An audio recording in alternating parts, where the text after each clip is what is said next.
तो सबसे पहले तो नमस्कार, ठीक है सभी को मेरी ओर से। तो कल अपने क्लास में बौद्ध धर्म कर गए थे कंप्लीट, ठीक है। आज अपने क्या करना है, महाजनपद काल, ठीक है।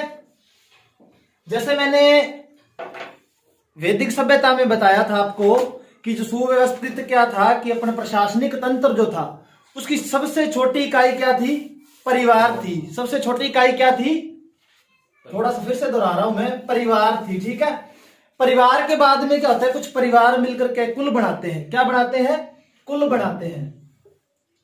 और कुछ कुल मिलकर क्या है, एक ग्राम बनाते हैं। और कुछ ग्राम मिलकर क्या है कि एक विश्व यानी कि तहसील का निर्माण करते हैं, ठीक है। क्या करते हैं, विश्व यानी कि एक तहसील का निर्माण करते हैं। और तहसीलें मिलकर क्या एक जन का निर्माण करती है, यानी कि जिले का निर्माण करती है, ठीक है। ये तहसील और ये जिला, ठीक है। राज्य शब्द जो है वो बाद में जोड़ा गया, इसमें पहले राज्य शब्द नहीं था। इसके बाद में जो दो इकाइयां आती हैं, एक तो क्या है जनपद और एक महाजनपद, ठीक है। इसको अपने किसकी जगह यूज करते हैं, राज्य की जगह, और इसको देश की जगह यूज करते हैं अपने, ठीक है। तो आज अपने किसके बारे में पढ़ेंगे, महाजनपद के बारे में पढ़ेंगे, ठीक है। और महाजनपद के बारे में अगर बताऊं तो सबसे बड़ा अगर कोई उस टाइम में महाजनपद था तो मगध। कौन सा, मगध। आज अपने क्या है, मगध के बारे में पढ़ेंगे, ठीक है। मगध को प्रारंभ करने से पहले क्या है कि जो मगध में अपने साम्राज्य हुए, जिन्होंने क्या राजवंश बसाए, उनकी बात करेंगे, उनके शासनकाल की बात करेंगे और उसके संस्थापकों की बात करेंगे। उसके बाद में मगध साम्राज्य में एक एक करके क्या है कि जैसे बृहद्रथ वंश है उसकी बात करेंगे, और अंत तक अपने क्या है कि मौर्य काल और गुप्त काल तक की बात करेंगे, ठीक है। तो सबसे पहले मैं हेडिंग डाल रहा हूं किसकी, महाजनपद काल। और महाजनपद काल में हम किसकी बात करेंगे आज, मगध साम्राज्य की, ठीक है। देखो मगध साम्राज्य जो था ना, अगर मैं आपको थोड़ी सी लोकेशन से बताऊं कुछ इस तरह से, देखो इंडिया का ये जो भाग था ना ऊपर वाला, बिल्कुल उत्तरी भाग, जो बिहार तक का जो एरिया था, जो इधर अपने उत्तर प्रदेश का जो एरिया लगता है पाटलिपुत्र के आसपास का, ठीक है। वो जो एरिया था ना इतना, उसमें क्या था, सारा का सारा मगध साम्राज्य था। क्या था यहाँ पे, मगध साम्राज्य, ठीक है। और जब मैं आपको बौद्ध धर्म की और जैन धर्म की संगीतियां पढ़ा रहा था उस टाइम मैंने एक चीज बताई थी कि लंबे समय तक क्या राजधानी पाटलिपुत्र को रखा इन्होंने। क्या था, लंबे समय तक राजधानी किसको रखा, पाटलिपुत्र को रखा। आगे जब हम क्या है कि गुप्त काल पढ़ेंगे तो वहां पे जाके चंद्रगुप्त द्वितीय क्या है कि इसकी राजधानी को बदल के राजगृह बनाता है, वो अपने आगे बात करेंगे, ठीक है। तो अपने सबसे पहले क्या बात करते हैं कि इसका उल्लेख अपने को कहां पे मिलता है, इसका उल्लेख अपने को कहां पे मिलता है। देखो बौद्ध एक ग्रंथ मिलता है क्या अपने को, अंगुत्तर निकाय, एक बौद्ध ग्रंथ मिलता है अंगुत्तर निकाय, उसमें इसका क्या है उल्लेख मिलता है। उस बौद्ध ग्रंथ कौन सा है,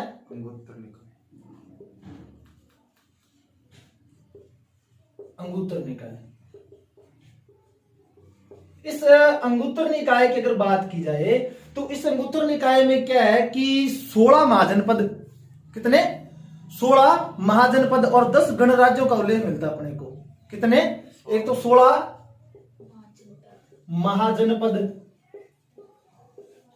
और 10 गणराज्य, इनका क्या मिलता है अपने को, उल्लेख मिलता है। और अगर बात की जाए तो वैसे तो क्या है कि महाजनपद काल का क्या है कि अलग अलग प्रमाणिक बुकों में अलग अलग मिलता है, ठीक है। बट जो अंगुत्तर निकाय है सबसे प्रमाणिक माना जाता है। ये क्या है, लिख लेना ब्रैकेट में कि सबसे प्रमाणिक है, ठीक है।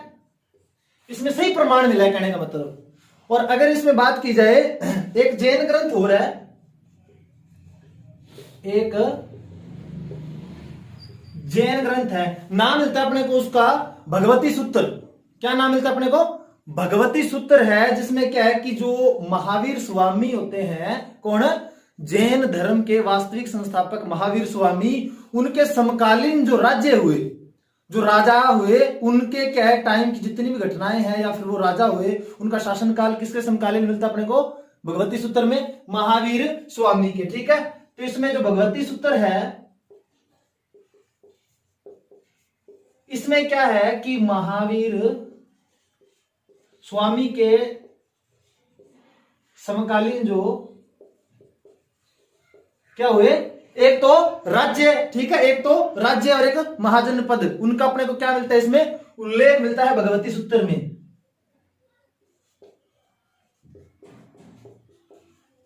महाजन पद का क्या मिलता है, उल्लेख मिलता है। और किसमें मिलता है अपने को, भगवती सूत्र में मिलता है, ठीक है। और अगर मगध के उत्थान की बात की जाए, मगध के उत्थान की बात की जाए कि उसका उल्लेख अपने को कहां कहां पर मिलता है, तो कल्हण की राजतरंगिणी में मिलता है, ठीक है, आपके इस भगवती सूत्र में भी मिलता है, अंगुत्तर निकाय में भी मिलता है, और एक अथर्ववेद में मिलता है। कितने वेद थे, 4 वेद थे, ठीक है। कौन कौन से, ऋग्वेद, यजुर्वेद, सामवेद और अथर्ववेद। जो अंतिम वेद माना जाता है, जो सबसे कर्मकांडी है, उसमें मगध का उत्थान क्या है, उल्लेख मिलता है उसमें। तो मैं एक बार ऊपर से मिटा दूं, ठीक है। देखो, अगर बात की जाए सबसे पहले मगध के उत्थान की, ठीक है। देखो, मगध का जो उत्थान है, सबसे पहले तो किसमें, अथर्ववेद में इसका उल्लेख मिलता है, ठीक है। अंगुत्तर निकाय में, अंगुत्तर निकाय में भी इसका क्या मिलता है, उल्लेख मिलता है अपने को। और बात अभी अभी हम किसकी करके गए हैं, भगवती सूत्र की, भगवती सूत्र, ठीक है। भगवती सूत्र से भी अपने को क्या इसका उल्लेख मिलता है। और अंत में बात की जाए तो कल्हण की जो राज तिरंगणी है,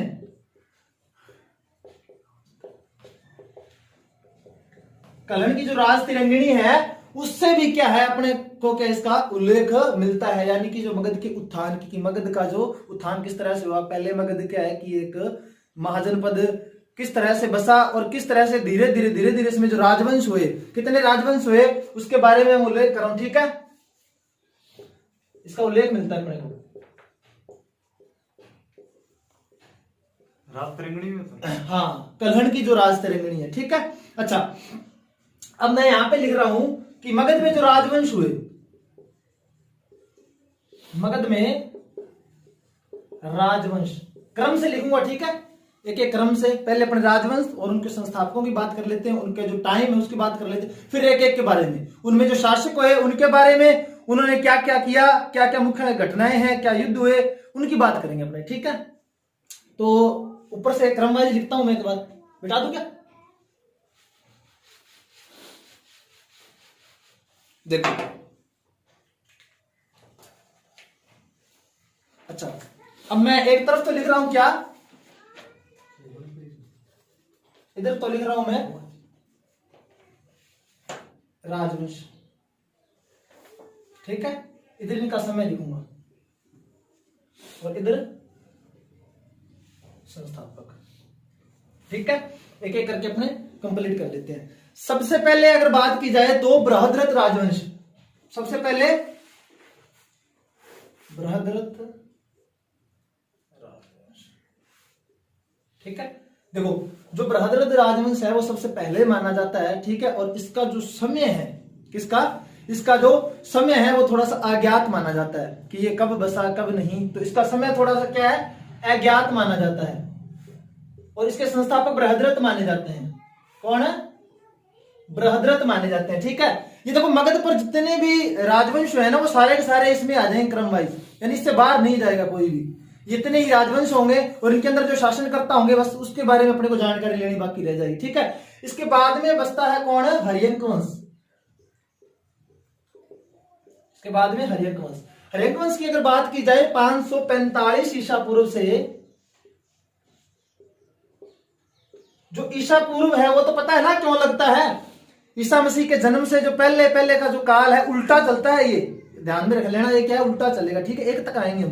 देखो, 545 ईसा पूर्व से 412 ईसा पूर्व तक, 412 ईसा पूर्व तक, ठीक है, हर्यंक वंश का शासनकाल रहता है। और इसके संस्थापक माने जाते हैं, जब एक सामंत का नाम मिलता है, किसका, सामंत का नाम मिलता है, सामंत होता है भट्टिय, ठीक है। जो बृहद्रथ राजवंश का जो अंतिम शासक होता है, ठीक है, उसकी क्या है, ये मौत करके यानी उसकी मृत्यु करके उसको मारकर ये भट्टिया सामंत उसी का सामंत होता है, फिर ये शासक बनता है, जिसका वो बताऊंगा कैसे बनता है, क्यों बनता है, ठीक है। एक बार आप लिखो इसमें सामंत भट्टिय, और वास्तविक संस्थापक की अगर बात करो ना, हर्यंक वंश का जो वास्तविक संस्थापक कौन है वो लिख लेना।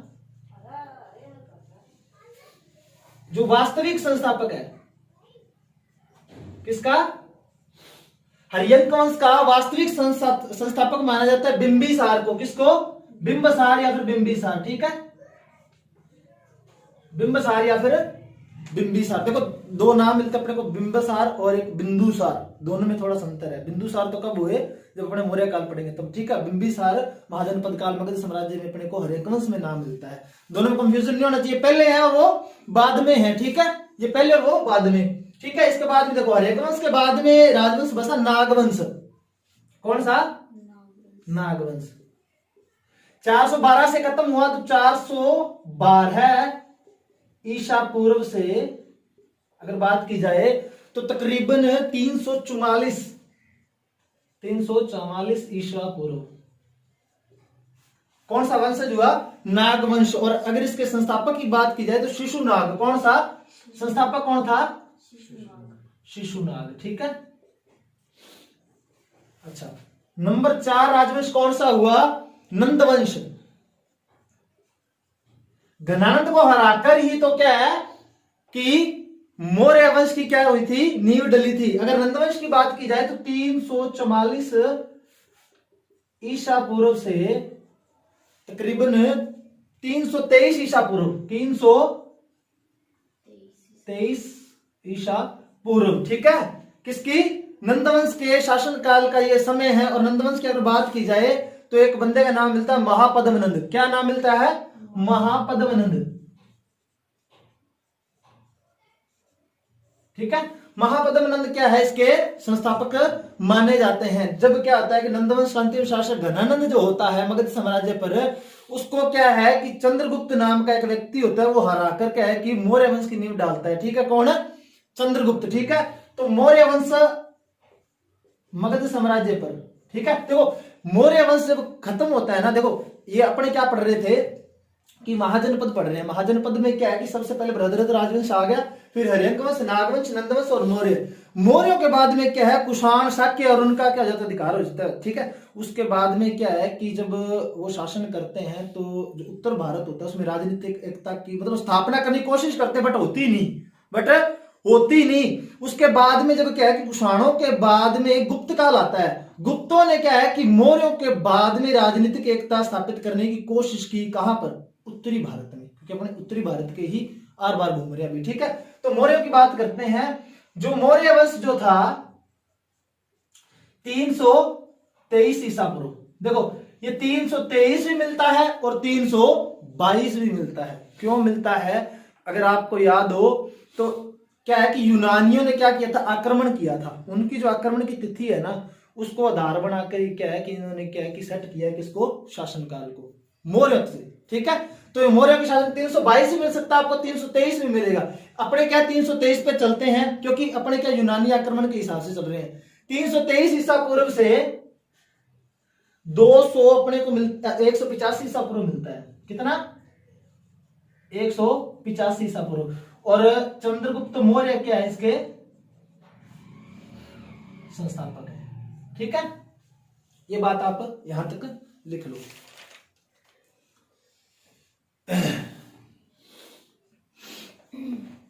बता दो सर, अब सबसे आक्रमण करता ना इस काल में। हाँ ठीक है, वो सारी बताऊंगा क्यों हुआ, कैसे हुआ। चंद्रगुप्त के समय भी एक आक्रमण होता है। चंद्रगुप्त जो होते हैं ना गुप्त काल के, उनके समय भी एक आक्रमण होता है यूनानियों का। इस टाइम भी हुआ, घनानंद के टाइम क्या हुआ था, यूनानियों का आक्रमण हुआ था। ठीक है, तो उसकी बाद में बात करेंगे, जो मौर्य काल पढ़ेंगे। अब अपने किसकी बात करते हैं, सबसे पहले बृहद्रथ राजवंश। सबसे पहले किसकी हेडिंग डाल लेते हैं, बृहद्रथ राजवंश।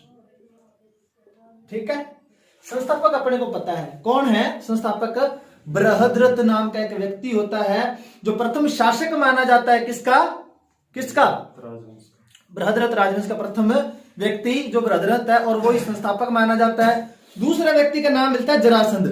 क्या नाम मिलता है इसमें, जो इसका दूसरा शासक हुआ उसका नाम लिखवाऊंगा, सारी चीजें लिखवाऊंगा। ठीक है, एक बार सुन लो।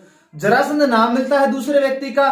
तीसरा और अंतिम शासक, क्योंकि देखो इनके जो समय अज्ञात है इसके लिए क्या इनके शासक भी थोड़े बहुत क्या आगे पीछे मिलते हैं। इसका एक तो पहला बृहद्रथ हुआ, दूसरा जरासंध है और तीसरा रिपुजन्य माना जाता है। यानी अंतिम शासक जो है, अंतिम शासक कौन माना जाता है? रिपुजन्य नाम का एक व्यक्ति होता है वो माना जाता है। ठीक है, अब थोड़ा सा इसके बारे में लिख लेते हैं। सबसे पहले संस्थापक कौन है? बृहद्रथ।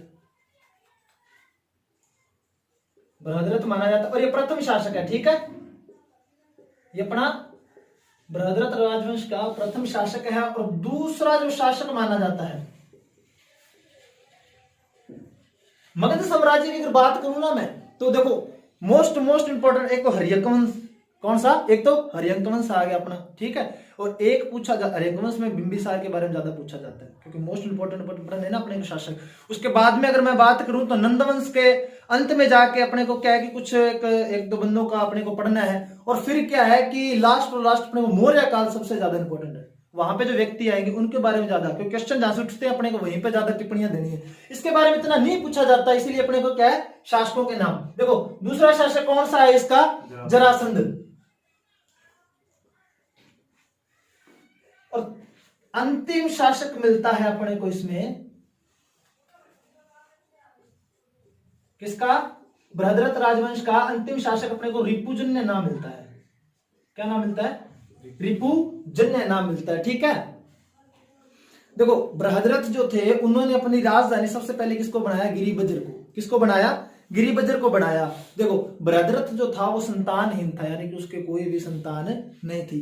परंतु क्या है कि एक बार क्या होता है कि वो जैसे पुराने टाइम में अपने वैदिक सभ्यता में पढ़ा था कि पुत्र प्राप्ति के लिए क्या है कि यज्ञ करवाया जाता है। उसी तरह से क्या है कि उसने यज्ञ करवाया। उस यज्ञ से क्या है कि एक देवी उत्पन्न होती है, जरा नाम की एक राक्षसी जिसको बोलते हैं। जरा नाम की एक राक्षसी उत्पन्न होती है और उससे क्या है कि पूछती है कि बृहद्रथ तुझे क्या चाहिए? वो कहता है कि मेरे को संतान चाहिए, मेरे को एक संतान चाहिए। और क्या है कि जो संतान उसे पैदा होती है उसका नाम भी क्या रखा जाता है? उस राक्षसी के नाम पे जरासंध रखा जाता है। क्या नाम रखा जाता है? जरासंध रखा जाता है। ठीक है, तो देखो ये बात लिखने वाली है कि जो बृहद्रथ होता है उसने अपनी राजधानी किसे बनाया? अपनी राजधानी गिरिबज्र को बनाया। गिरिबज्र है, गिरिबज्र को बनाया। ठीक है, देखो राजधानी गिरिबज्र को बनाया और ये संतानहीन था। बृहद्रथ जो था संतानहीन था। ठीक है, और ये एक बार मिटा दूं मैं, लिख लिया आपने? मिटा दूं? देखो अगर बात की जाए तो जरा नामक राक्षसी के वरदान से, सीधा लिख रहा हूं मैं कि जरा नामक राक्षसी जो होती है उसके वरदान से बृहद्रथ को जरा नामक राक्षसी के वरदान से पुत्र उत्पन्न हुआ। ठीक है, और जो उसको पुत्र उत्पन्न हुआ उसका नाम भी उसने क्या रखा? जरासंध रखा। वो आप ब्रैकेट में लिख लेना, वो मैंने लिखवा दिया। ठीक है, जरासंध ही उसका नाम रखा जाता है। अब अपने किसके बारे में पढ़ेंगे? बृहद्रथ हो गया ना। ठीक है, अब अपने जरासंध के बारे में पढ़ते हैं। मिटा दूं क्या? बृहद्रथ के बारे में पढ़ लिया। बृहद्रथ राजवंश में एक बंदे का टाइम पूरा कर लिया अपने। अब पढ़ते हैं अपने जरासंध के बारे में। देखो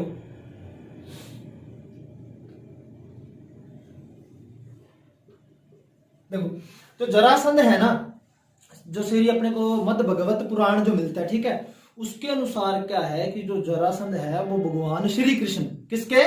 भगवान श्री कृष्ण के साथ अनेक बार युद्ध करने का उल्लेख मिलता है अपने को।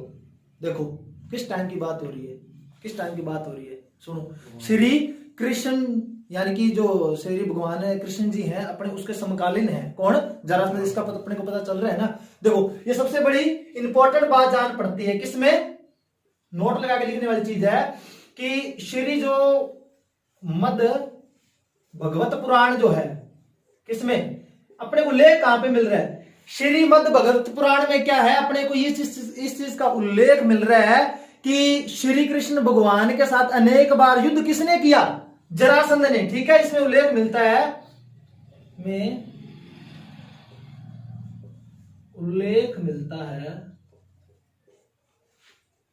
कि जरासंध ने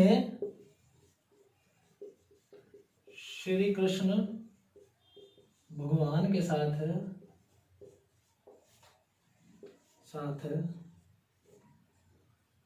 अनेक बार युद्ध किया। ठीक है, इस चीज को आप नोट कर लीजिएगा। ठीक है,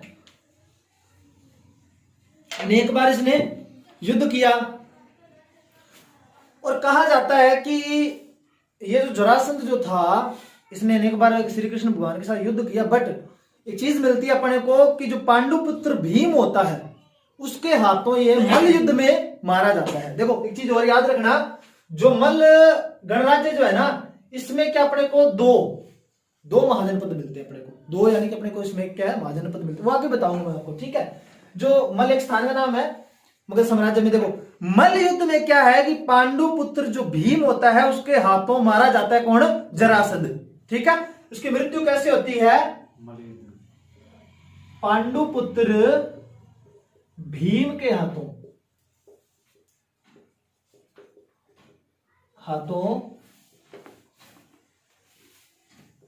मल्ल युद्ध में मारा जाता है। कौन है? जरासंध। ये बात आप थोड़ा सा ध्यान में रखें कि जरासंध मारा जाता है। ठीक है, पांडुपुत्र भीम के हाथों।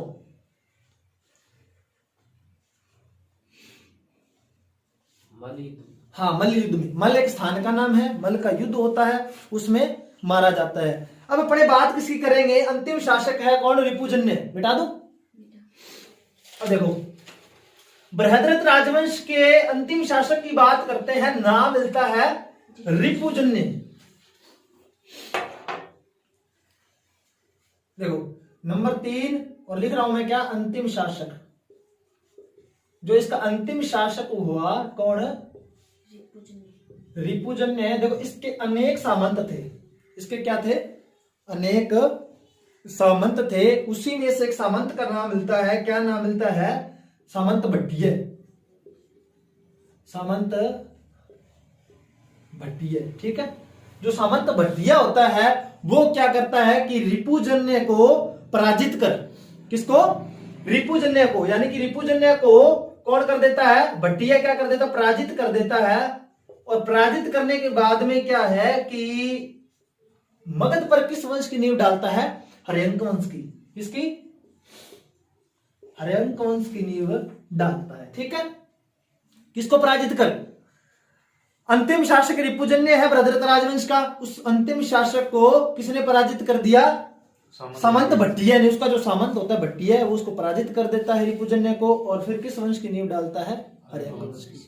ठीक है, अब अपने किसकी बात करेंगे? हर्यंक वंश की बात करेंगे, जो मोस्ट इंपोर्टेंट है। ठीक है, मिटा दो। वास्तविक संस्थापक कौन माना जाएगा? बिंबिसार है इसका। ठीक है, ये आप थोड़ा सा ध्यान में रखें। देखो नंबर 2 बात कर रहा हूं मैं, हर्यंक वंश। ठीक है, शासनकाल कितना है वो मैंने लिखवा दिया। 545 ईसा पूर्व से 412 ईसा पूर्व। 412 ईसा पूर्व तक। ठीक है, ये शासन काल का टाइम है इसका। देखो अब अपने इसमें क्या है कि सबसे पहले तो अपने क्या है, इसमें जो जो शासक हुए उनका नाम, फिर उनके बारे में उनके बारे में अपने क्या है जानकारी इकट्ठी करेंगे। ठीक है, पहले तो मैं शासक क्रम लिखता हूं यहां पे कि शासक कौन कौन से हुए। ठीक है, सबसे पहले तो कौन है? भट्टिया। सबसे पहले कौन है? भट्टिया। ठीक है, उसके बाद में देखो भट्टिया के अगर अपने क्या है कि शासनकाल की अगर बात करें तो 545 से, एक बार लिखवा देता हूं फिर उसके बाद में समझा दूंगा। ठीक है, 545 ईसा पूर्व से, ठीक है, अपने को इसका टाइम मिलता है 544 ईसा पूर्व। थोड़े से टाइम इसने शासन किया भट्टिया। ठीक है, हाँ 1 वर्ष तकरीबन। देखो ये क्या है कि संस्थापक माना जाता है।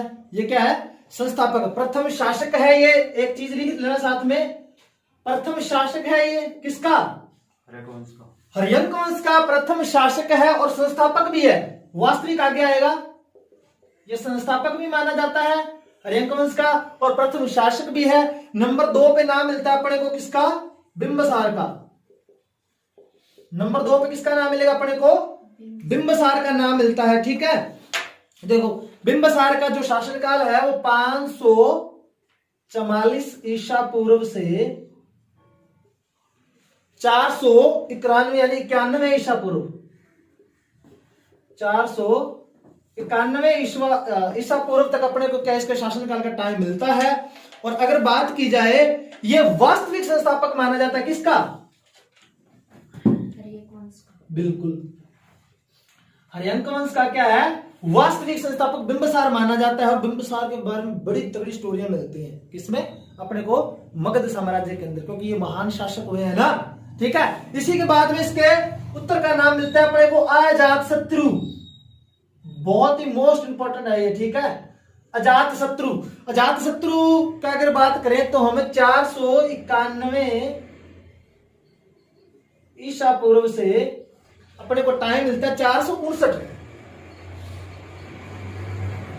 ईसा पूर्व। ठीक है, 491 ईसा पूर्व से 459 ईसा पूर्व। भारतीय इतिहास की अगर हम बात करें अब तक के टाइम के अंदर, भारतीय इतिहास के अंदर अजात शत्रु प्रथम ऐसा शासक माना जाता है जो पितृहंता के नाम से विख्यात है। पितृहंता, जिसने अपने पिता की मृत्यु करके क्या है कि साम्राज्य प्राप्त किया हो, जिसने गद्दी कैसे प्राप्त की हो? अपने पिता को मारकर, यानी कि बिंबसार को मारकर इसने क्या गद्दी प्राप्त की? किसने?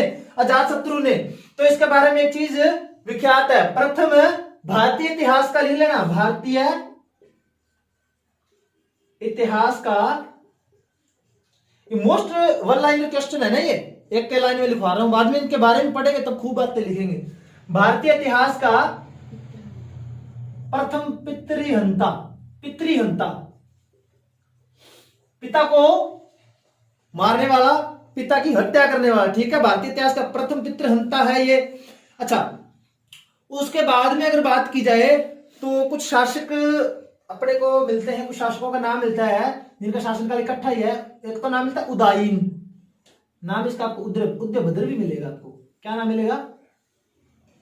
उदयभद्र भी नाम आपको मिलेगा इसका। एक तो कौन है? उदायीन यानी कि उदयभद्र। एक नाम आपको मिलता है मूंड।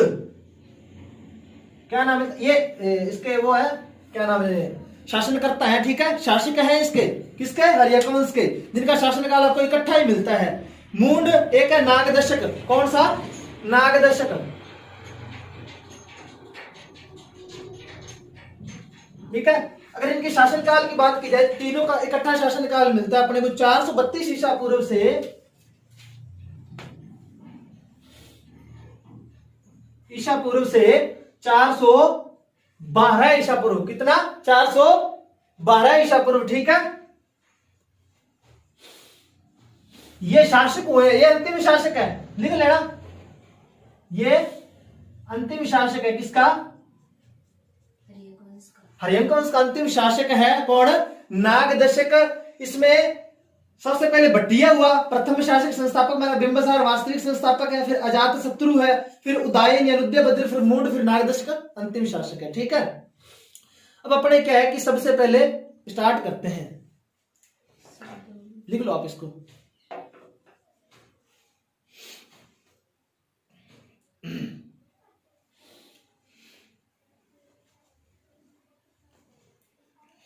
देखो, भट्टिया के बारे में ज्यादा कुछ नहीं मिलता। भट्टिया के बारे में इतनी चीज है कि वो प्रथम शासक है और वो संस्थापक माना जाता है। ठीक है, सामंत था, 1 साल का शासनकाल, इतनी कोई बड़ी जानकारी नहीं मिलती। अपने किसकी बात करें? सबसे पहले बिंबसार की। मिटा दो एक बार में इसको। देखो, जो वास्तविक संस्थापक है बिंबसार, उसके बारे में बात करते हैं। देखो, ये एक ऐसा शासक था जिसने क्या है कि बृहद मगध साम्राज्य की नींव रखी। मगध साम्राज्य को इसने चारों तरफ फैला दिया। मगध साम्राज्य को क्या किया इसने? चारों तरफ फैला दिया। और इसने क्या है कि चारों तरफ एक राजनीति रची कि इसने वैवाहिक संबंध स्थापित कर लिए। चारों तरफ क्या इसने वैवाहिक संबंध स्थापित किए, जिससे क्या कि बृहद मगध साम्राज्य की नींव पड़ी। किस तरह से, अगर मैं बात करूं किसकी, बिंबिसार की, ठीक है। देखो बिंबिसार है, सबसे पहले तो उसने क्या किया, बृहद या बृहद, ठीक है, मगध साम्राज्य की नींव रखी।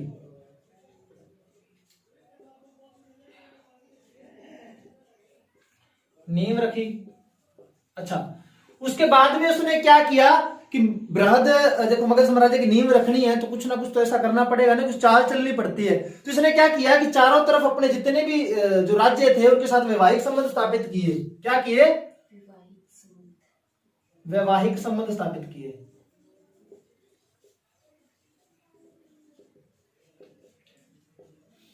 देखो किस तरह से किए, जैसे मैं इसमें बताऊं कि मान लीजिए कि ये तो मगध है, यहां पे किसका शासन है, मगध पर किसका शासन है, बिंबिसार का, ठीक है। देखो इसके जस्ट ऊपर क्या है, वैशाली है। क्या है, वैशाली, ठीक है। देखो वैशाली का उस टाइम में अगर बात की जाए तो लिच्छवी वंश का शासक था उस टाइम में। कहां पे था शासन, किसका चल रहा था उस टाइम में, लिच्छवी वंश का। वैशाली उस टाइम कौन था, लिच्छवी वंश था, ठीक है। लिच्छवी वंश था उस टाइम में वैशाली में, और लिच्छवी वंश के एक राजा का नाम मिलता है चेटक। क्या नाम मिलता है, चेटक। इस चेटक की पुत्री, क्या नाम मिलता है उसका, देखो नाम अलग अलग मिलते हैं, चेलना भी मिलता है, वापवी भी मिलता है। क्या नाम मिलता है, चेलना या वापवी। उसके साथ विवाह कर लिया, किसने विवाह कर लिया, बिंबिसार ने। यहां पे कौन है मगध में, बिंबिसार। विवाह कर लिया किसने, बिंबिसार ने, किसके साथ, चेटक की जो पुत्री होती है। नाम मिलता है अपने को चेलना या नाम मिलता है वापवी, ठीक है। अच्छा, वैशाली में तो उसने वैवाहिक संबंध स्थापित करके क्या है कि अपने आप को सेफ्टी प्रदान कर दी ऊपर से। यानी ऊपर से तो देखो कोई अपनी ही बेटी के घर के ऊपर आक्रमण करेगा, नहीं करेगा ना, वो उसने क्या कर ली, सेफ्टी प्रदान कर ली। अच्छा, इसके बाद में क्या होता है कि इस साइड में उस टाइम में कौशल साम्राज्य, किसका, कौशल का साम्राज्य होता है, ठीक है। देखो कौशल में उस टाइम क्या होता है कि जो शासन होता है वो प्रसेनजित का होता है। किसका, प्रसेनजित का। यहां का शासक कौन है, प्रसेनजित। देखो ये जो प्रसेनजित है, इसकी जो बहन होती है नाम मिलता है अपने कोशला देवी। क्या नाम मिलता है, कोशला देवी। इस कोशला देवी के साथ बिंबिसार क्या कर लेता है, विवाह कर लेता है। और विवाह के जो मतलब इसका एक नाम महाकोशला मिलता है अपने को। विवाह के उपरांत क्या है, काशी दहेज में देता है। ये क्या देता है, काशी दहेज में देता है, ठीक है। देखो प्रसेनजित की बहन नाम क्या है, कोशला देवी या फिर महाकोशला, या फिर क्या नाम मिलता अपने को, महाकोशला, ठीक है। देखो इसके साथ इसने विवाह कर लिया, किसने, बिंबिसार ने।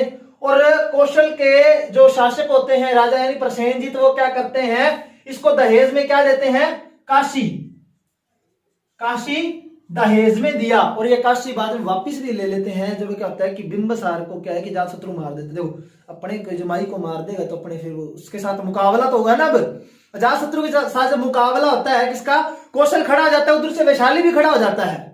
वो किस तरीके से मैं बताऊंगा कि चेलना के यानी कि चेटक की जो पुत्री चेलना होती है, इसके दो पुत्र होते हैं। उसके दो पुत्र होते हैं और उसको क्या है कि एक हाथी और एक क्या है कि जो हीरो का हार वो दिया जाता है। वो वापिस आ जाते हैं यहाँ पे, ठीक है। वैशाली वापिस आ जाते हैं तो उसको पाने के लिए अजातशत्रु इन पर आक्रमण करता है। और इधर से भी इसके क्या है कि लड़ाई दंगे चल रहे हैं। तो आगे की स्टोरी एक बार बिंबिसार के बारे में पढ़ते हैं, ठीक है। देखो वैशाली से वो क्या सेफ्टी होगी, कौशल से भी सेफ्टी होगी। अब बात आती है इधर की। देखो इधर एक साम्राज्य का नाम है क्या, भद्र, पंजाब के अंदर। क्या, भद्र पंजाब। भद्र पंजाब के अंदर क्या होता है कि एक राजकुमारी है, क्या नाम मिलता है, खेमा या क्षेमा। क्या नाम मिलता है, क्षेमा या फिर खेमा नाम मिलता है। उसके साथ भी ये क्या कर लेता है, विवाह कर लेता है। यहाँ की एक राजकुमारी है, नाम क्या है सर उसका, क्षेमा या फिर हेमा नाम मिलता है, इसके साथ क्या है कि विवाह कर लेता है। कौन? बिंबिसार। इधर भी वैवाहिक संबंध, इधर भी वैवाहिक संबंध और इधर भी। ठीक है, अब बात आती है नीचे की। देखो नीचे का नाम मिलता है अवंती। अवंती का वहां पे क्या होता है कि साम्राज्य, यानी अवंती एक स्थान का नाम है। अवंती, देखो अवंती का एक शासक होता है, नाम मिलता है प्रदोत। वो बीमार पड़ जाता है। वो क्या हो जाता है? बीमार पड़ जाता है। उसकी देखभाल करने वाला कोई भी नहीं होता। तभी क्या कि बिंबिसार को पता चलता है कि उसकी देखभाल करने वाला कोई भी नहीं है। तो वो क्या है कि अपने राजवैद्य को, अपने राजवैद्य नाम था जीवक, अपने राजवैद्य जीवक को उसकी शरण में भेजता है और वो उसकी खूब सेवा करता है। सेवा की तो देखो धन्यवाद तो करना पड़ेगा ना, धन्यवाद किया तो जो अवंती का शासक होता है कौन है? प्रदोत। ये क्या है कि इसका मित्र बन जाता है। किसका? बिंबिसार का। ये क्या बन गया? मित्र बन गया। ठीक है, और अगर बात की जाए प्रदोत की, कारण क्या था? कारण मैं आपको यहां पे लिख रहा हूं कि राजवैद्य जीवक को इसकी शरण में भेजा। ठीक है, किसकी शरण में भेजा? एक बार आप लिख लो, फिर आगे करते हैं अपने। ठीक है, देखो किसकी शरण में भेजा? प्रदोत की सेवा में भेजा, यानी कि उसकी शरण में भेज दिया बिंबिसार ने, तो उसका मित्र बन गया। चारों तरफ से क्या है कि मगध सेफ्टी में, सुरक्षा में है। अब जब अजात शत्रु आएगा फिर लड़ाइयां चलेंगी। ठीक है, एक बार आप लिखो।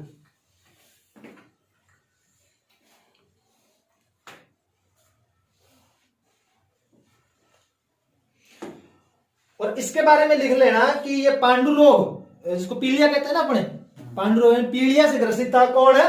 प्रदोत। तो इसकी देखभाल करने वाला कोई भी नहीं था, इसलिए पीलिया रोग यानी पांडु रोग से लड़ने के लिए एक राजवैद्य को भेजा जाता है, जिसका नाम जीवक मिलता है अपने को। आप इसको लिखो एक बार।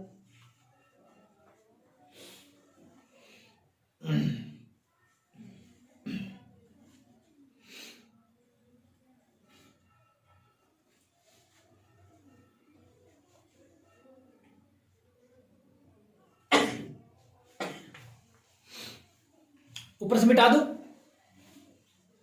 यहां से।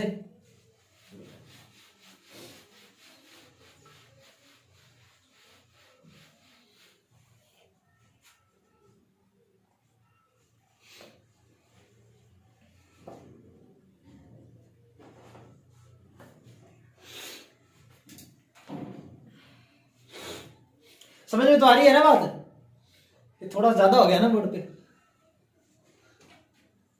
इकट्ठा कोई बात नहीं, आप लिखो एक बार।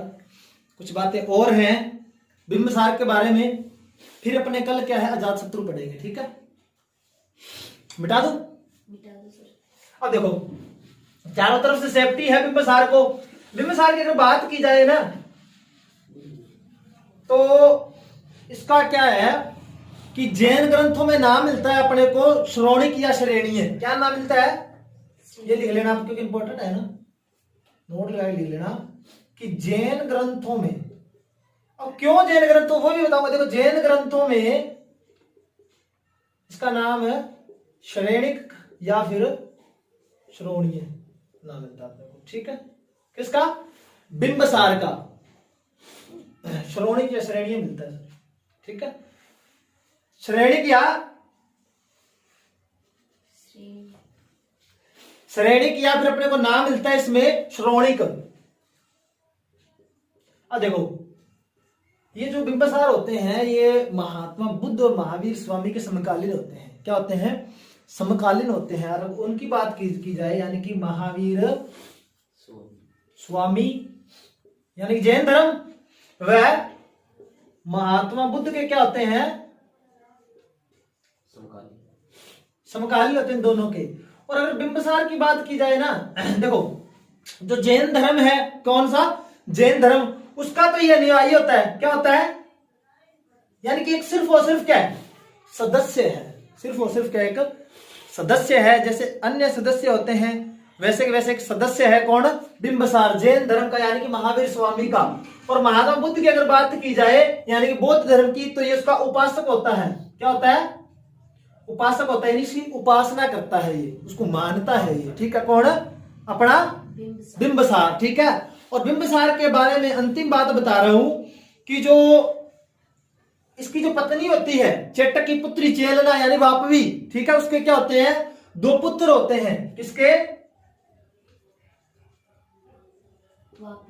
चेलना या फिर वापवी के 2 पुत्र होते हैं, हेल और बहेल। क्या नाम होता है उनका? हेल और वहेल नाम होता है, ठीक है, दोनों का, हेल और वहेल। देखो जब ये 2 पुत्र होते हैं तो इसकी खुशी में क्या है, इसको 18 लड़ियों वाला, क्या 18 लड़ियों वाला एक तो हार व एक हाथी, जिसका नाम मिलता है अपने को सेचनक। क्या नाम मिलता है? सेचनक। इसको उपहार में दिया जाता है। जब इसके ये पुत्र होते हैं हेल और वहेल, इनको 18 लड़ियों वाला। देखो अजात शत्रु बिंबिसार को मार देगा तो इनकी सुरक्षा कौन करेगा? तो ये वापिस चले जाते हैं कहां पर? वैशाली में। ये 18 लड़ियों का हार और एक सेचनक हाथी साथ में ले जाते हैं। तो जब बिंबिसार को अजात शत्रु मार देता है तो अजात शत्रु क्या करता है, वैशाली के राजा चेटक से मांग करता है कि देखो मुझे कुछ नहीं चाहिए, हेल और वहेल तुम रख लो, पर मुझे क्या है कि अपना 18 लड़ियों वाला हार एक सेचनक हाथी वापिस लौटा दो। ये बात कौन कहता है? अजात शत्रु कहता है। आगे युद्ध भी होगा वैशाली में, ठीक है। अब देखो इनको 18 लड़ियों वाला हार व सेचनक, सेचनक कौन है? हाथी, उपहार में दिया। किसने दिया? बिंबिसार ने दिया, ठीक है, बिंबिसार ने। ये बात आप नोट कर लो यहां तक।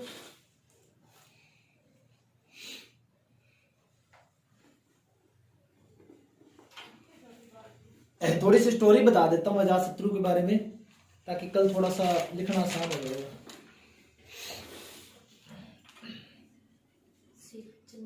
क्या है हाथी का नाम? सेचनक, सेचनक,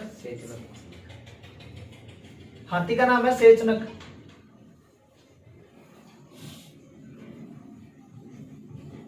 ठीक है।